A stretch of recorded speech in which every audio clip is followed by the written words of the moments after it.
Kurban itu penting, tapi yang jauh lebih penting adalah niat kita dalam berkurban.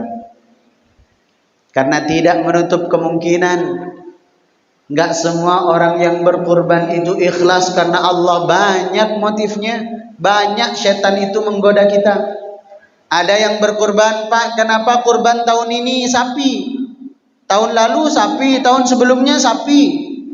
Iya Ustadz, sebenarnya saya tahun ini mau kurban kambing, tapi segan sama masyarakat. Masa saya tiap tahun sapi, tiba-tiba kambing? Nanti dikira sulit betul ekonominya tahun ini. Kan jadi ketahuan. Maka saya paksa aja lah kurban sapi. Berarti dia kurban bukan karena Allah, tapi karena omongan manusia. Kenapa Bapak melaksanakan ibadah kurban tahun ini? Iya Ustadz, saya yang atasannya, dia yang bawahannya saja berkurban. Saya di kantor itu jadi atasan dia Ustadz. Kalau saya nggak berkurban kan malu. Nanti apa kata orang? Masa atasannya nggak berkurban, bawahannya berkurban? Sudah bukan karena Allah. Kenapa Bapak berkurban? Oh iya Ustadz, supaya nanti adalah story di hari raya Idul Adha. Masa kita tiap tahun moto sapi orang terus, moto kambing orang terus. Sekali-sekali nanti status WA itu kambing kita Ustaz. Jadi di situ ada kalungnya. Hairullah. Oh, ini contoh saya.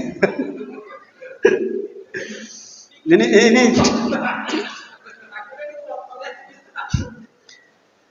tak apa-apa. Itu menandakan bukan hairullah itu kambing, bukan. Cuma dikalungkan di seekor kambing. Untuk apa? Untuk kebutuhan story Ustaz. Nanti kan kalau saya bikin status di WA kan orang-orang, wah hebat, rentalnya udah maju sekarang. Setiap tahun jadi berkurban. Loh, sudah berubah niatnya. Ini contoh saja. Ini contoh saja. Atau misalnya nggak usah deh orang lain, saya misalnya berkurban. Kenapa Ustaz berkurban? Iyalah, masa setiap malam kita ceramah kurban saya tak berkurban? Apa kata jamaah? Loh, sudah bukan karena Allah, tapi karena apa kata jamaah? Maka belajar dari kejadian Qabil dan Habil. Jangan sampai kita susah payah berusaha untuk kurban. Ada yang iuran kurban, ada yang arisan kurban. Bahkan di PT tadi pagi terkumpul 20 jamaah tabungan kurban. Jadi dia nabung udah dari tahun lalu, nabung tiap bulan dipotong dari gaji pokoknya untuk dijadikan hewan kurban.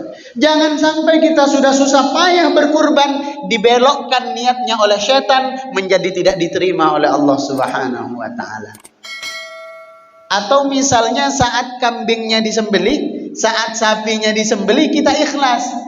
Tiba-tiba besok ada jamaah yang basa-basi, "Pak, kemarin kurban enggak?" Kalau kurban saya nggak usah ditanya. Saya itu selalu setiap tahun di masjid paling enggak kambing 3. Alhamdulillah kemarin tuh kambing 4. Besar-besar, bukan yang 3 juta. Kambing apa itu 3 juta? 4,5 juta. Tipe A kambing saya ini. Nah, gara-gara cerita itu menjadi tidak sampai pahalanya kepada Allah Subhanahu wa taala.